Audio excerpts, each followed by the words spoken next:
A paz de Jesus, igreja. Amém? Muito bom, meus irmãos, estar aqui. Esse é um mês que muita coisa tem sido proposital, a iniciar por esses temas. É o mês da Páscoa, uma data importante para nós. Os salvos por Cristo Jesus, os filhos de Deus. E nesta manhã, é sobre isso que nós vamos falar, sobre Jesus. Nós vamos falar sobre Jesus. E eu não sei como que você entende, como você encara essa pessoa na sua vida. Não sei como você se sente quando você está diante deste pensamento sobre Jesus. Eu não sei o que te move quando você está diante dessa cena da crucificação do Senhor Jesus. Se algo não acontece com você, algo está errado.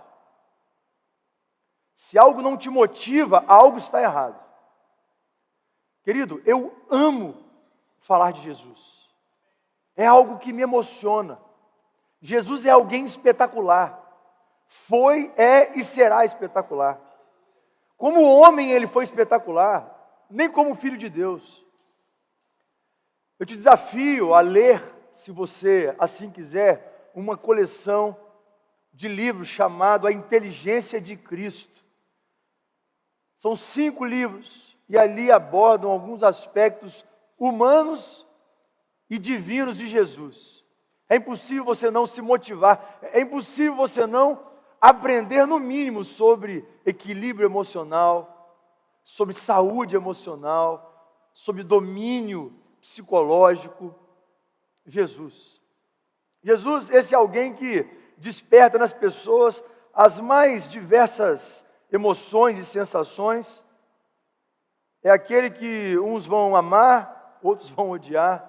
É aqueles que vão querer estar perto, vão querer ter comunhão, outros vão rechaçar. Assim aconteceu no passado e assim acontece, mas nós, o povo de Deus, aqueles que são esclarecidos com conhecimento da verdade, nós queremos estar onde Jesus está, amém?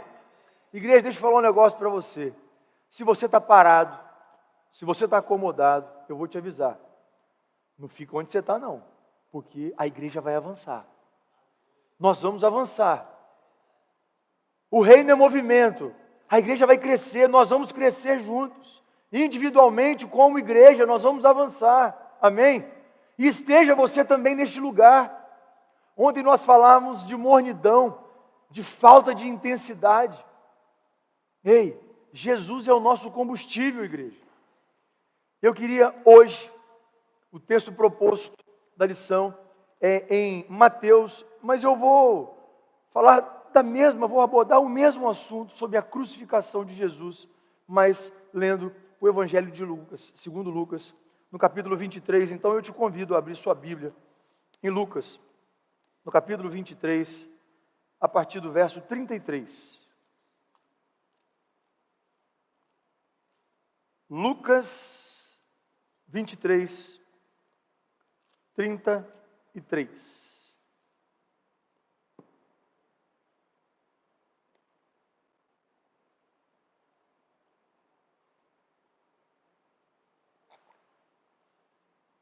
Muito bem. Lucas 23, capítulo 23, a partir do verso 33. Nós vamos ler até o verso 43. Todos acharam? Amém? Então vamos ler juntos. E quando chegaram ao lugar chamado a Caveira, ali o crucificaram, e aos malfeitores, um à direita, outro à esquerda.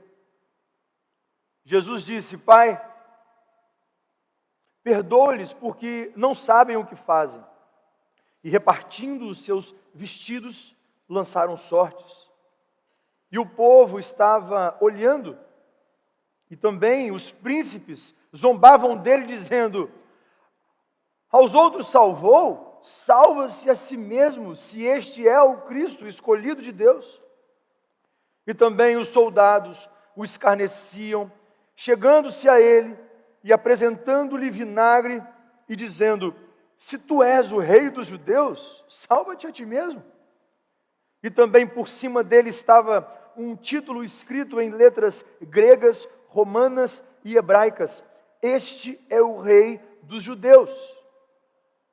E um dos malfeitores que estava pendurado blasfemava dele dizendo: se tu és o Cristo, salva-te a ti mesmo e a nós. Respondendo, porém, o outro repreendia-o dizendo: tu nem ainda temes a Deus, estando na mesma condição?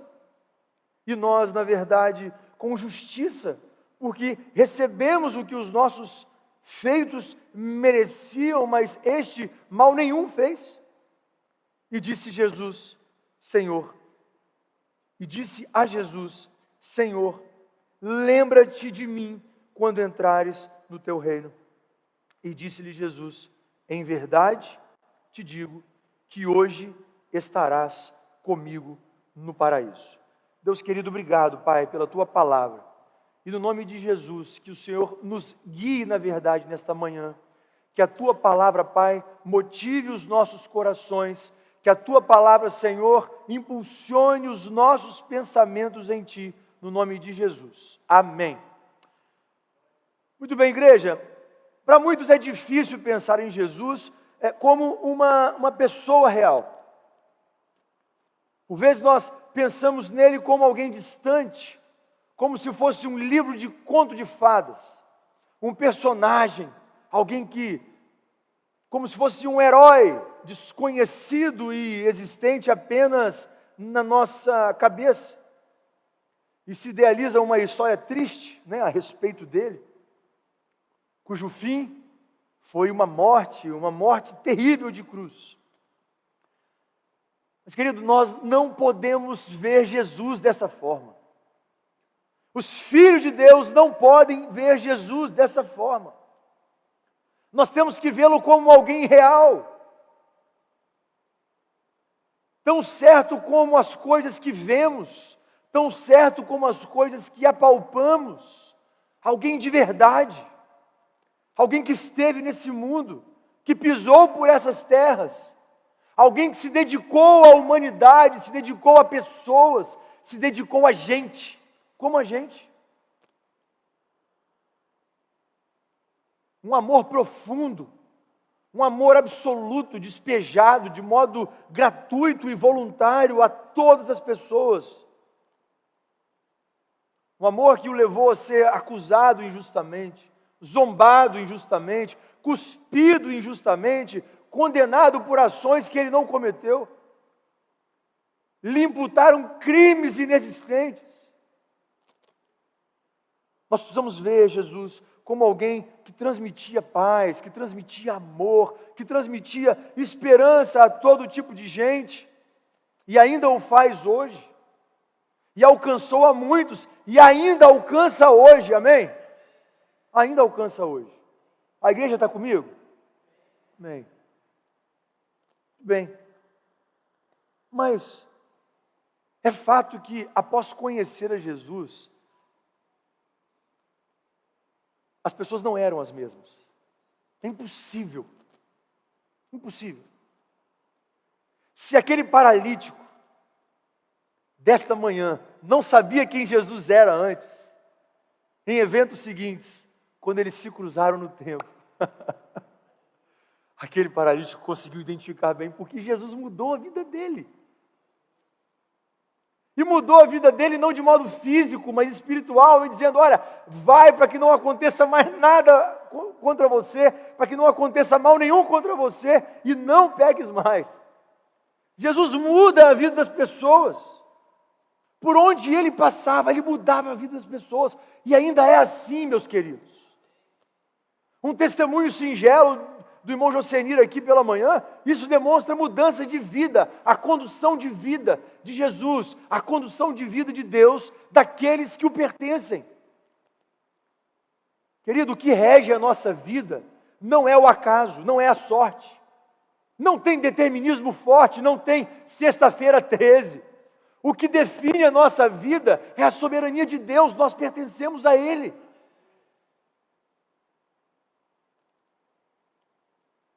Um aleijado,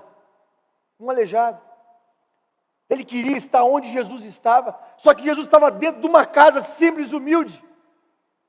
Um mundaréu de gente em volta dele, um mundaréu de gente, porventura, muito possivelmente em volta da casa, não dava para entrar mais. Aquele homem, junto com outras pessoas, arruma um engenho e descem aquele homem pelo telhado da casa, aonde Jesus estava. Querido, você não sente isso? Desejo de estar perto de Jesus, desejo de ter essa comunhão diária, cotidiana e constante.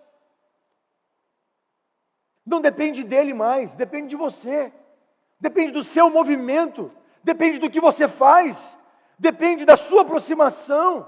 Nós precisamos entender isso. Ah, eu estou desanimado, tá mesmo? A culpa é de quem? Tetelestai, igreja. Tetelestai. Ele te escolheu primeiro. Ele te aceitou primeiro.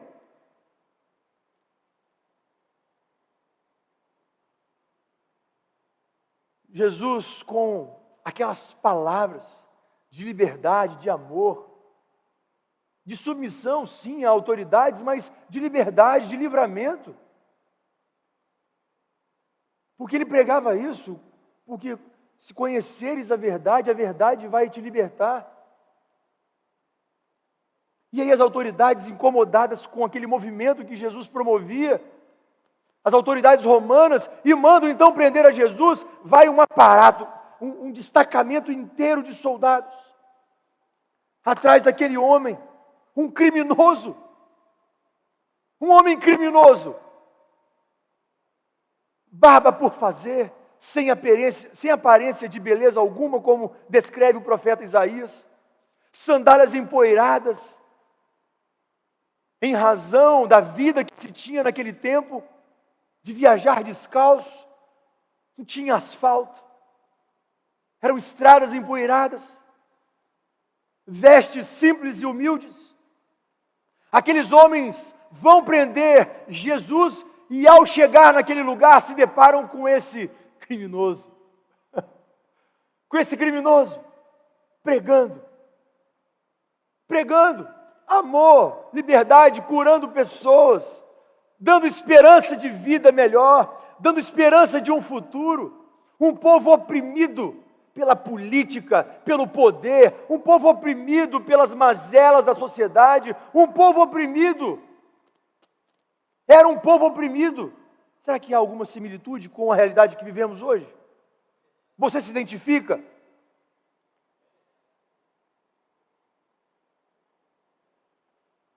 Um homem que não despertava desejo algum, antes desprezado pelos homens, mas quando abria sua boca, transformava multidões e os lugares onde ele estava. Esse é Jesus. Aqueles soldados, então, paramentados, com toda a sua armadura, espadas, couraças, capacetes, que eram as indumentárias que os soldados usavam naquele tempo, chegam e se deparam com alguém pregando, falando das Escrituras, falando das profecias, apontando já para aquilo que haveria de vir, porque tudo, meus irmãos, aponta para a cruz, tudo aponta para a cruz, ainda hoje. Tudo na nossa vida cristã se revela na cruz de Cristo, tudo. Se você não entendeu ainda, entenda isso. Tudo. Todos os sinais, todas as verdades, tudo o que haveria de vir, tudo o que haveria de acontecer, aponta para a cruz. Ele pregando, ele falando, aqueles homens estáticos, paralisados, eles não o abordam, eles não o prendem, eles não falam nada, eles não algemam Jesus, eles não batem nele naquele momento. Aqueles homens foram constrangidos por suas palavras, aqueles homens foram constrangidos pelo seu amor, E eles voltam então de mãos vazias diante dos seus superiores em dizer: olha, nós não podemos prendê-lo. Como assim não puderam prendê-lo? Vocês desobedeceram ordens diretas. Nós não podemos prendê-lo porque nós nunca, jamais ouvimos alguém falar, alguém dizer da forma como ele dizia. Jamais nós ouvimos alguém falar com palavras de poder como ele dizia. Jesus nos entende. Jesus te entende. Quando alguém aflito está, poder abrir a Bíblia e ler nos Evangelhos o que o próprio Jesus fala aos nossos corações. Não se turbe o vosso coração. Credes em Deus, credes também em mim. Na casa de meu pai há muitas moradas. Se não fosse assim, eu teria dito: olha, segura firme, aguenta, porque eu vou preparar lugar. Ô igreja, esse lugar é para mim, é para você. Ele está sendo preparado, ele está pronto. Nós estamos nos últimos dias, igreja, nos últimos dias da volta de Cristo. Há muito pouco por acontecer. Promessa divina. Quando em angústias, quando em aflições, como esses soldados possivelmente estavam, ouvir palavras do próprio Senhor. Porque Deus amou o mundo de tal maneira que deu o seu único, o seu Filho único,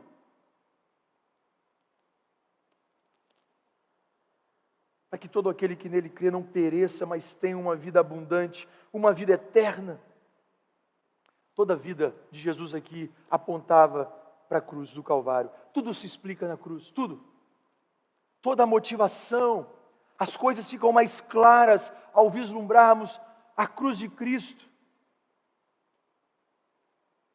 Eu queria destacar, antes da nossa aplicação relevante para essa noite, para essa manhã, eu queria destacar alguns eventos que antecederam a crucificação.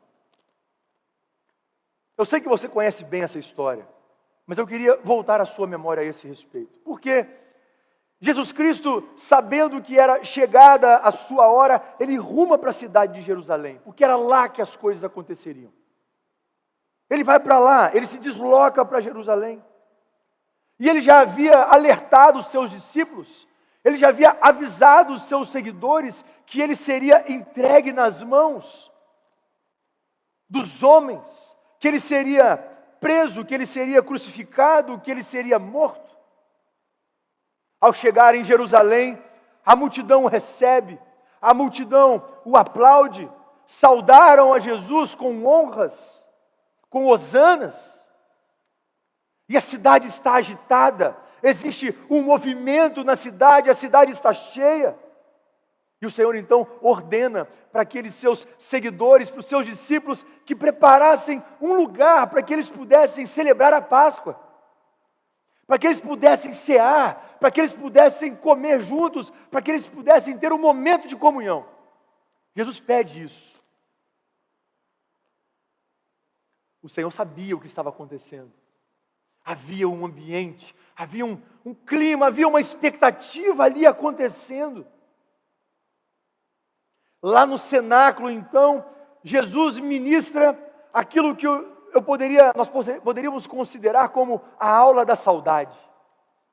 A aula da saudade.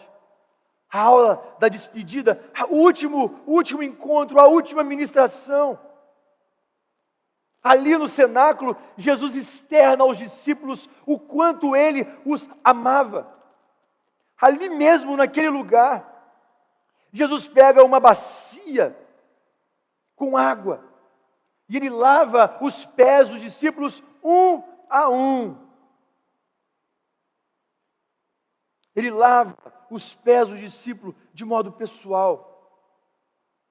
Ali mesmo, naquele lugar, Judas Iscariotes, presente, movido por ganância, movido por poder, dominado por Satanás, ele entrega o Senhor ao sumo sacerdote.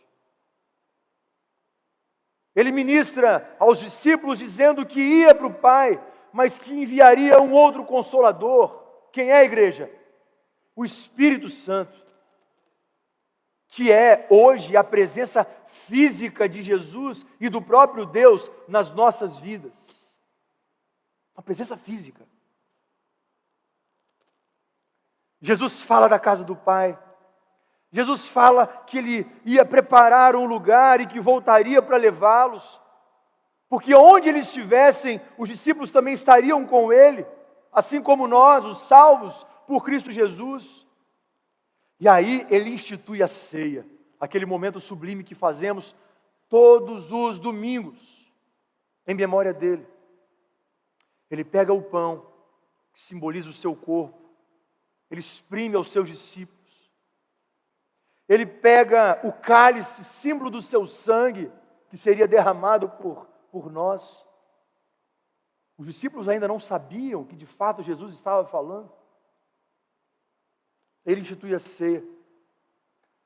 Após, eles cantam um hino. E aí então, ele sai do cenáculo, do Monte Sião, ele atravessa o vale do Cedron e chega no jardim do Getsêmani, onde ele costumava orar com os seus discípulos. E essa cena é uma cena impactante, meus irmãos. É uma cena impactante porque ele chama 3 pessoas para o acompanhar. É um momento que Jesus já está sentindo toda a solidão do mundo. É um momento que ele está sentindo que ele está só. E ele chama Pedro, João e Tiago, venham comigo. E ele admite para essas pessoas, próximas a ele, muito próximas a ele, de que ele estava triste. Ele diz: olha, a minha alma está profundamente angustiada. A minha alma está profundamente triste até a morte. Jesus fala isso. Querido, isso é um quadro de depressão. Isso é um quadro de muita tristeza, uma tristeza profunda. Quando alguém diz: olha, eu estou triste até a morte, é algo que não dá para exprimir, não dá para explicar. E ele pede: fica comigo. Fica comigo, vigiai comigo. O Senhor então, naquele lugar, ele se prostra e começa a orar.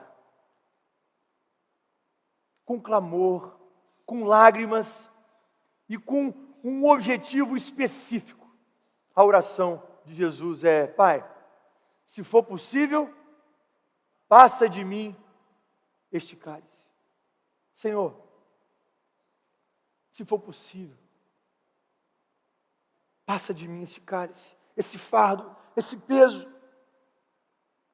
E ele se volta aos seus discípulos e aí ele se depara com uma cena que eles estão dormindo. Acorda, Pedro, você tinha prometido a mim que você estaria comigo. Acorda, João, você disse que estaria comigo, acordado, vigiando, orando.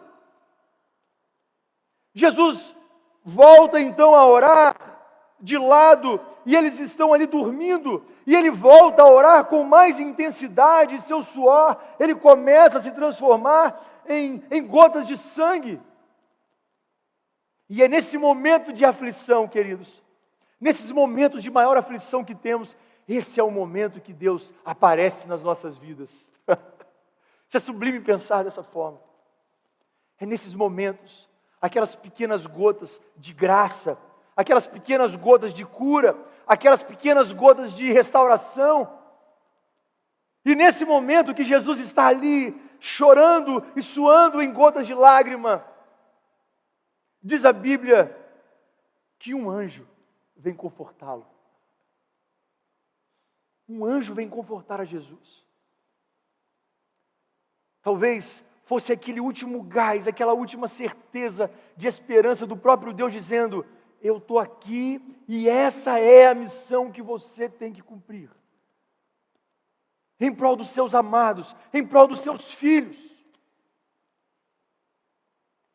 E agora Jesus, ele não está mais nesse quadro terrível de tristeza até a morte, porque ele se levanta, confortado pelo próprio Deus, pronto para enfrentar aquele drama da redenção e disposto a sorver este cálice da ira de Deus contra o nosso pecado. Essa é a cena que se desenvolve ali no Getsemane. Ele se levanta com essa certeza. E ali mesmo, no Getsemane, ele se entrega. Ali mesmo, no Getsemane, ele se entrega. Ele diz: olha, eu estive tantas vezes com vocês, por tanto tempo, mas agora chegou a hora. Agora chegou a hora, eu vou me entregar. É a minha hora. Jesus não é preso. Ele se entrega.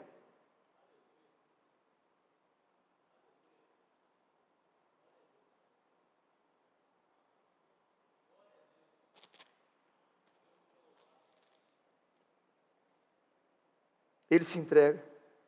Queridos, as nações se dobram. Os reinos se dobram para aquele que tudo é.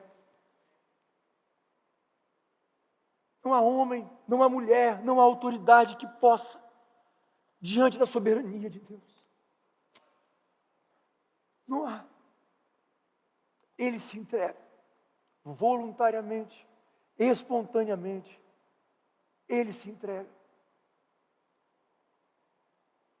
Ele é levado naquela noite ao sinédrio, na calada da noite, numa reunião ilegal, no engenho, teoricamente eivado por legalidade, mas tudo já estava preparado, tudo já estava pronto. A ilegalidade está estampada porque o sinédrio não poderia julgar um preso à noite. Eles contratam testemunhas falsas. Eles orientam testemunhas falsas a dizer a mentira, e ali zombam de Jesus, ali o esbofeteiam, ali cospem em Jesus. E lá na calada da noite eles constroem uma versão para condenar ao Senhor por blasfêmia. Essa é a condenação dele. No dia seguinte, o sinédrio se reúne, as autoridades que iriam julgá-lo. E sabendo que não poderiam prosperar uma acusação religiosa contra Jesus diante de Pilatos, eles se reúnem e traçam uma nova forma de acusação e acusam Jesus do crime de rebelião, pecado contra César, o grande governante, a autoridade daquele tempo. Pela manhã, levam o Senhor diante de Pilatos e fazem duas acusações contra ele. A primeira delas, pecado de blasfêmia contra Deus. E a segunda acusação, pecado de rebelião contra Pilatos. Ah, querido, Pilatos percebe que Jesus não tinha culpa alguma. E ele tenta meios de se livrar ali daquele contexto, desse problema. E ali ele tem uma ideia, sabendo que Jesus é um galileu, e de que essa era uma jurisdição, ou seja, de que esse era um lugar que pertencia a uma outra autoridade que era Herodes. Ele leva Jesus até Herodes. Como quem diz: eu não quero me envolver nisso. Só que o tiro sai pela culatra porque Herodes devolve Jesus para Pilatos. E sem saber o que fazer, Pilatos pensa: eu vou açoitá-lo, eu vou espancá-lo e depois eu vou soltá-lo. É isso que eu vou fazer. Mas as autoridades judaicas, resolutas, firmes, diziam: crucifica-o. Esse homem tem que morrer, crucifica-o. Pilatos então tem uma outra ideia. Olha, é muito comum em situações como essa soltar um prisioneiro. Vamos então fazer isso. Quem vocês querem que eu solte? Barrabás ou o rei dos judeus? Solte Barrabás, crucifica Jesus. Solte Barrabás, crucifica Jesus. Essa foi a decisão daqueles homens. Essa foi a decisão daquela sociedade, daquele tempo. Pilatos, então, literalmente lava as mãos. E Jesus começa a trilhar a via crucis, a via da cruz. Jesus caminha pelas ruas de Jerusalém, todo machucado, carregando a cruz, até que chega no topo do Calvário, e ali crucificam o nosso Jesus, ao lado de duas pessoas, ao lado de dois malfeitores, ao lado de dois ladrões. Queridos, muitos veem a cruz como um medalhão, como uma lembrança de dor, como uma lembrança de sofrimento, como um símbolo de uma religião. Querido, para nós, a cruz é muito mais do que isso. Ela deve ser muito mais do que isso. A cruz é um símbolo para nós, da nossa liberdade em Jesus. A cruz é um pacto firmado com o próprio Deus.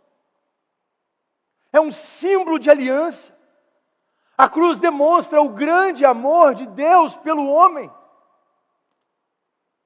E até ali, as pessoas quiseram estar perto de Jesus. Até ali. Vocês estão comigo, igreja? Dito isso, desses eventos que antecederam a crucificação, eu queria então fazer a abordagem aqui, muito rapidamente, dos 3 tipos de pessoas que estavam presentes aqui nesse ato da crucificação de Jesus. O primeiro tipo de pessoa, e eu queria que você, nesta manhã, se identificasse, em nome de Jesus, com aquelas pessoas que fizeram a diferença. Mas o primeiro grupo de pessoas, o primeiro tipo de pessoas, são aquelas pessoas que desprezaram a Jesus. São pessoas representadas pela cruz da esquerda. São pessoas que não creram nele, são pessoas que não creem nele. A multidão, o ladrão. Veja comigo o verso 39 do que lemos. E um dos malfeitores que estava pendurado, blasfemava dele, dizendo: se tu és o Cristo, salva-te a ti mesmo e a nós. Mesmo sendo a última oportunidade, o último suspiro, ele desprezou. Ele não se humilha, ele não se quebranta. Alguém de dura cerviz, um povo de dura cerviz, não inclina a sua cabeça, não se arrepende, mesmo sendo a última oportunidade, mesmo sendo o último momento. Ele pregou que isso aconteceria e não creram. E sabe, igreja, o mesmo se repete agora. O mesmo se repete agora. No Velho Testamento nós vamos encontrar uma passagem que o povo é despertado, exortado pelos profetas, e os profetas dizem: olha, ponde-vos no caminho, ponde-vos no caminho, ponde-vos no bom caminho, no caminho em que Jesus está, no caminho em que Deus quer que estejamos. E literalmente o povo respondia: nós não queremos. E é impressionante pensar que a sociedade hoje continua não querendo, mesmo sendo a última oportunidade. Ah, querido, a condenação é terrível, a condenação será terrível. Muitas vezes nós falamos daqui de cima palavras e mensagens palatáveis aos nossos ouvidos, mas não se engane, tudo o que falamos, tudo o que conversamos, tudo o que entoamos, a nossa vida cristã se resolve no plano espiritual. É céu e inferno, não há um meio termo. É glória celestial ao lado do Pai, ou o inferno preparado para Satanás e os seus. E o sonho de Deus é que todos venham ao conhecimento da verdade e ninguém se perca. Esse é o sonho de Deus. Esse é o sonho de Deus. Há mensagens todas as semanas. Há palavras todas as semanas e as pessoas não creem. E vai chegar um momento que vai ser tarde demais. Vai chegar um tempo que vai ser tarde demais, porque o tempo da graça, da abundante graça, o tempo da misericórdia terá se encerrado. O arrebatamento da igreja. Você pertence à igreja, meu irmão? Amém? O arrebatamento da igreja. O momento em que o Senhor Jesus, o noivo, virá buscar a sua noiva, que somos nós. Num plano celestial, num plano espiritual. Vem, igreja, vem para a minha comunhão. Vem, igreja, vem para a minha presença. E lá em Hebreus, no capítulo 10, no verso 37, deixa muito claro para nós que esse tempo está chegando. Ao dizer, porque ainda um pouquinho de tempo, ou em algumas versões, um poucochinho de tempo, que é menos do que um pouco, pastor Dalton. Porque ainda um pouquinho de tempo e o que há de vir virá e não tardará. Aleluias. O que há de vir virá e não tardará. Meus irmãos, como é triste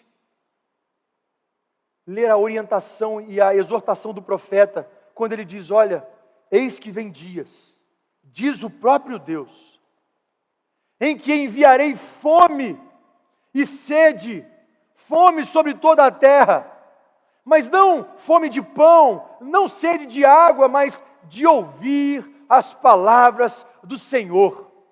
Isso vai acontecer. E o profeta continua dizendo que irão errantes de mar a mar até o outro mar, e do norte até o oriente. Correrão por toda a parte buscando a palavra do Senhor, mas não a encontrarão. Querido, que maravilha nós estarmos aqui nesse ambiente de graça, um ambiente de esperança, um ambiente de liberdade, porque Jesus está aqui. Ei, tenha fome e sede da palavra hoje. Tenha fome e sede da palavra agora. Porque amanhã pode ser tarde demais. Tenha fome e sede da presença. Tenha fome e sede da manifestação do Espírito Santo na sua vida agora, não é amanhã não. Amós, no capítulo 8, ele nos dá essa exortação. Eis que vem os dias em que eu mesmo, o Senhor, enviarei fome sobre toda a terra. Não fome de pão, não sede de água, mas de ouvir as palavras do Senhor. Tenha sede, tenha fome da palavra. Então, o primeiro grupo de pessoas é esse. Aquelas pessoas que desprezaram a Jesus. A cruz da esquerda. Mas a gente consegue também identificar um segundo tipo de pessoas. São aquelas pessoas que queriam estar onde ele estava. Tinha gente que era chato até. A família de Maria, de Marta e de Lázaro. Jesus estava por perto, eles estavam lá. Eles queriam estar perto de Jesus porque eles queriam confirmar o seu amor, eles queriam adorar o Senhor ali, onde ele estava, e não seria diferente agora, no momento em que Jesus estava sendo crucificado. A mãe de Jesus, que mulher espetacular, que mulher maravilhosa, que nos ensina tanto, que testemunho, ela estava lá. João, o discípulo amado, aquele homem que reclinava a cabeça nos ombros do Senhor. E eu preciso lembrar de você da história desse homem, porque João, ele abandona tudo. Naquele momento que ele está diante da cruz e vendo Jesus ser morto, se esvaindo, os seus últimos suspiros, o último ar dos seus pulmões indo embora, João está vendo ali a sua esperança esvaindo pelos seus dedos, porque Haviam 3 anos que ele havia largado a sua vida completamente, os seus negócios, a sua vida pessoal e particular, para seguir a Jesus. Ele tinha feito isso. E agora Jesus morre, aquele em quem ele depositava toda a esperança, toda a fé. Queridos, vale dizer que eles ainda não sabiam o que havia de acontecer, como nós sabemos. Como nós sabemos. João estava ali, ele fica ali. Quando muitos discípulos foram embora, lembra daqueles discípulos no caminho de Emaús? Eles estavam indo embora. O mestre tinha morrido, acabou. Acabou o sonho. Acabou a esperança. Eles não ficaram, eles foram embora. João fica ali. João está ali, porque ele sabe que ali é o lugar de estar. Sejam em circunstâncias positivas, sejam em circunstâncias de prosperidade, sejam em circunstâncias de dificuldade. Ali é o lugar de estar, aos pés da cruz, da presença de Jesus. Ali é o lugar de estar. Ainda hoje, querido. Tá bom? Permaneça na presença de Jesus. Tá muito bom? Permaneça na presença de Jesus. Tá ruim? Tá difícil? Tá na lona? Permaneça na presença de Jesus, porque é ali que há bênçãos perpétuas. Ali que há bênçãos perpétuas, amém? É ali. Vai melhorar. Vai melhorar. João fica um dia, ele permanece, nada acontece. João fica 2 dias, nada acontece, mas ele permanece. Acuados, temerosos, escondidos estavam aqueles poucos remanescentes, com medo de acontecer aquilo que aconteceu com Jesus, deles serem presos, serem mortos. 2 dias se passam. Mas ao 3º dia, ao 3º dia, João está lá para ver que Jesus ressuscitou, igreja. Ele fica lá, ele permanece lá, porque lá é o lugar de estar. É na presença de Jesus que devemos estar, seja no 1º, no 2º, aguarda, porque o 3º dia vai chegar na sua vida. Amém. Que dizer de Maria Madalena, aquela mulher que unge os pés do Senhor com unguento puro, aquela mulher que enxuga com os seus próprios cabelos os pés do Senhor. Queridos, essas pessoas entenderam a missão de Cristo, eles entenderam o seu sacrifício, eles entenderam aquilo que Ele veio fazer neste mundo, e eles queriam somente adorar a Jesus. Essas pessoas não estavam atrás dele por causa dos milagres, por causa dos pães que ele multiplicava, por causa da comida que ele dava para a multidão. Eles queriam estar perto de Jesus, porque ele era o Senhor dos senhores, e continua sendo. Eles queriam adorar a Jesus. Eu quero estar onde o Senhor está.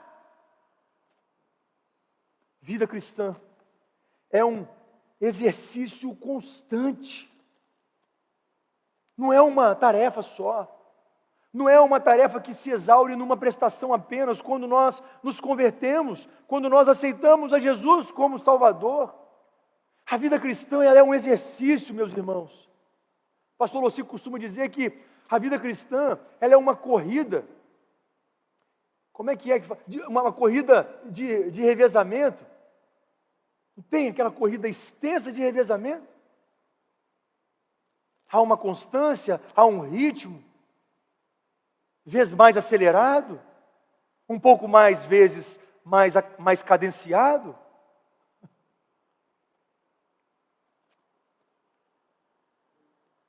É o que Oséias vai dizer lá no capítulo 6, no verso 3. Vamos ler isso? Oséias, no capítulo 6, o verso 3, diz assim, ó: Então conheçamos e prossigamos em conhecer ao Senhor. A sua saída como a alva é certa, e Ele a nós virá como chuva serôdia que rega a terra. Meus irmãos, quando nós conhecemos, quando nós seguimos em conhecer ao Senhor, o texto está dizendo que vai acontecer. E algo sublime é dizer que essa chuva, os antigos aqui vão saber bem o que é uma chuva serôdia. A chuva serôdia não é aquela chuva torrencial, como aconteceu no sul do estado. A chuva serôdia também não é aquela chuva ralinha, que molha apenas a grama. Eu aprendi isso muito lá no sítio, quando eu às vezes chegava e falava, pai, que maravilha, choveu. E papai e mãe falavam, olha, essa chuva não dá para nada, essa chuva só molhou aqui, ó. Já teve vezes que papai deu uma enxadada para mostrar que logo rasinho ali, a terra estava muito seca. A chuva serôdia é aquela chuva que rega a terra. É aquela chuva abundante que rega a terra, até as raízes. E a palavra está dizendo que Ele a nós virá como a chuva serôdia. Ele a nós virá de modo abundante, pleno, ousado, gostoso, com comunhão, com satisfação. É isso que acontece com o nosso relacionamento com o Senhor Jesus, com o nosso Deus, quando nós conhecemos, quando nós prosseguimos em conhecer a Jesus. E é algo maravilhoso, porque a palavra, as Escrituras, elas se renovam sempre. É impressionante. Converso muito com o Natan sobre isso. Eu me inspiro muito na sua vida, irmão.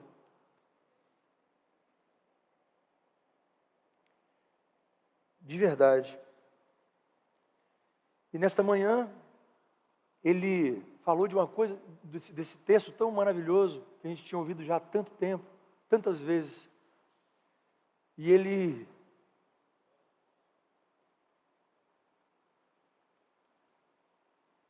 como dizer, uma forma, ele vê de uma forma tão sublime assim, tão genuína, que eu fico impactado de verdade. Que Deus te abençoe, de verdade.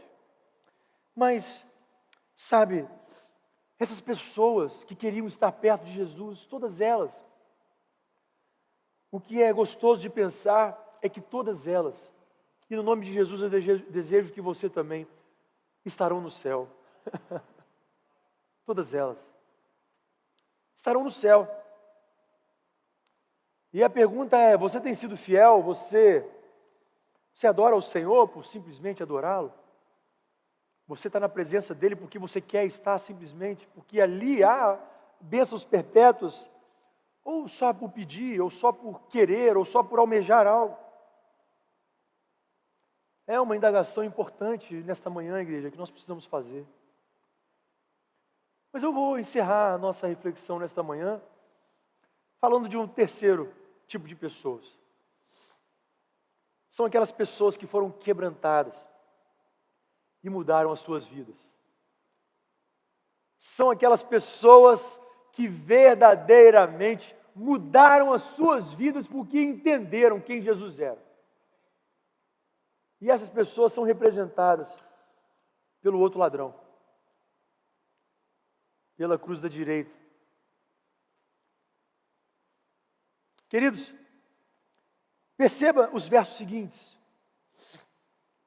a partir do verso 39 e seguintes. E um dos malfeitores que estavam pendurados blasfemava dele, dizendo: se tu és o Cristo, salva-te a ti mesmo e a nós.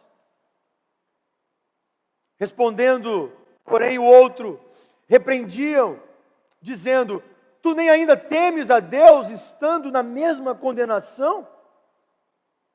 E nós, na verdade, com justiça, porque recebemos o que os nossos feitos mereciam, mas este nenhum mal fez.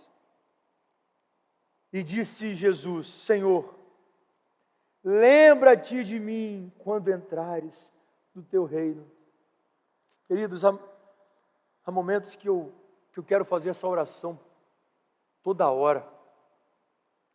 A vontade de se converter todo dia.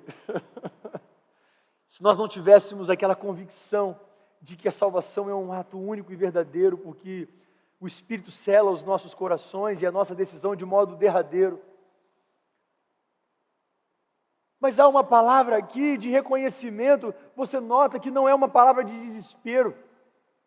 Porque a palavra de desespero é do outro ladrão que diz: olha, se você é Cristo, salva a gente aqui. A palavra desse outro homem não é uma palavra de desespero, é uma palavra de reconhecimento, a verdade nessas palavras. Tanto é que Jesus identifica isso, Jesus reconhece esta verdade e responde a este homem: eu recebo o que você está dizendo. Senhor, lembra de mim quando o Senhor entrar no teu reino. Há tanta verdade falada aqui. Senhor, lembra de mim quando entrares no teu reino. Aquele homem já identifica que Jesus é o Rei dos Reis. Aquele homem identifica que Jesus é o Filho de Deus. Aquele homem identifica que Jesus é o próprio Deus. E ele diz: Senhor, eu quero estar contigo quando o Senhor estiver lá.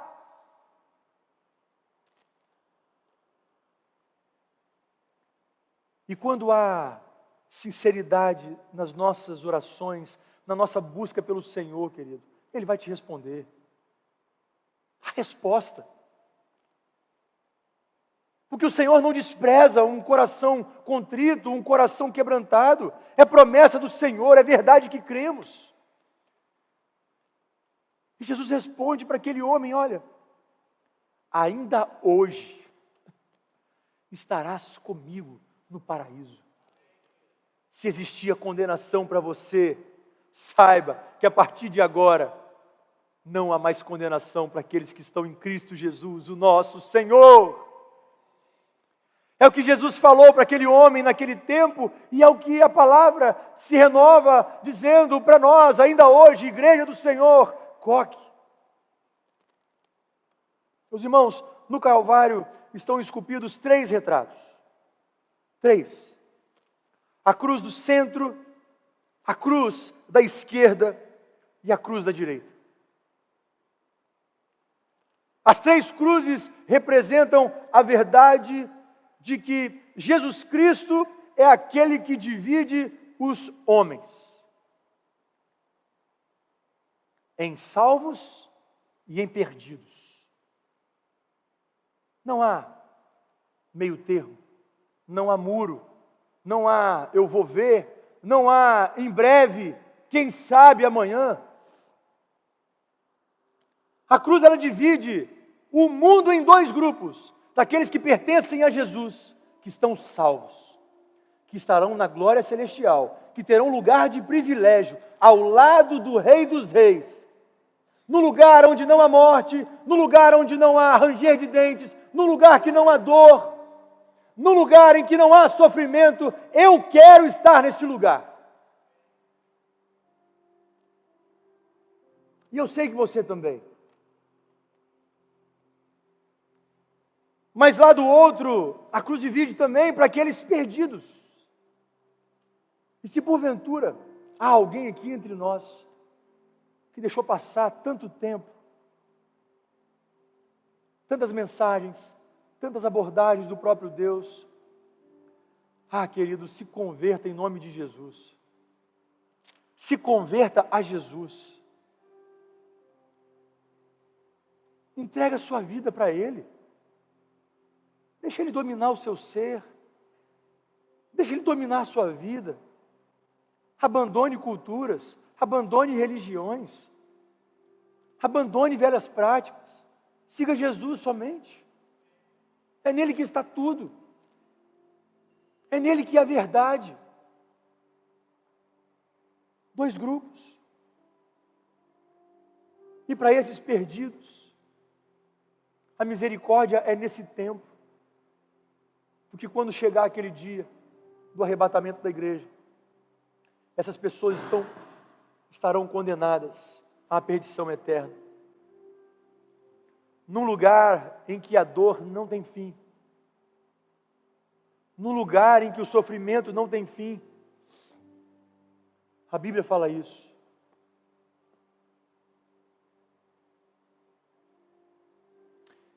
Aquele homem entendeu que aquele que estava na cruz, do meio, do centro, era o Criador do universo. Aquele que domina todas as coisas.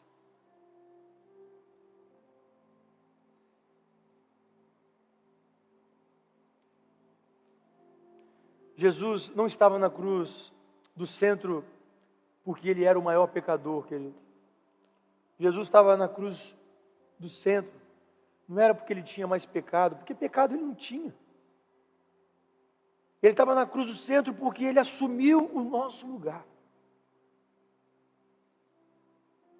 Ele substituiu o meu lugar, ele substituiu o seu lugar. É por isso que Isaías, lá no capítulo 53, ele vai dizer, olha, que o Senhor fez cair sobre ele a iniquidade de todos nós. De todos nós. A cruz do meio, ela revela o amor insondável, o amor imensurável, o amor inesgotável, inigualável de Deus por nós. E Jesus simplesmente vai dizer, hoje estarás comigo no paraíso. Ah, querida igreja, que palavra de esperança para nós esta manhã. Que palavra de vida para nós esta manhã. É ali, na cruz, o meu lugar, o seu lugar, um lugar que tem perdão, um lugar que há comunhão, um lugar que há quebrantamento. O Senhor olha da cruz e diz, olha, eu o perdoarei. Renova a sua fé nesta manhã, querido.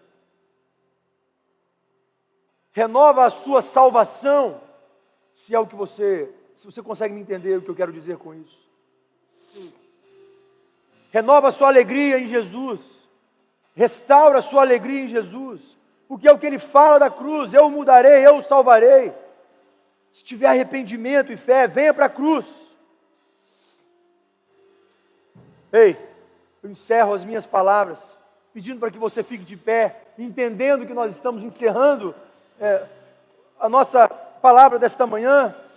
Eu queria que os nossos irmãos projetassem aqui o texto que se encontra em Salmos 24. Salmos 24.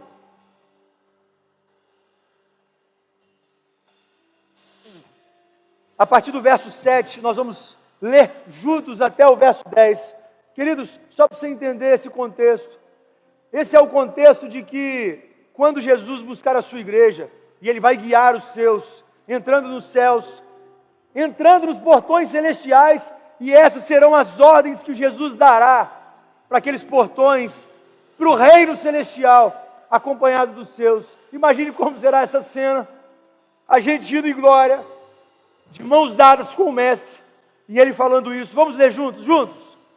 Levantai, ó portas, as vossas cabeças, levantai, ó entradas eternas, e entrará o Rei da Glória. Quem é este Rei da Glória? O Senhor forte e poderoso, o Senhor poderoso na guerra. Levantai, ó portas, as vossas cabeças, levantai-vos, ó entradas eternas, e entrará o Rei da Glória. Quem é este Rei da Glória? O Senhor dos exércitos, Ele é o Rei da Glória. Amém, igreja? Amém. Vamos louvar ao Senhor.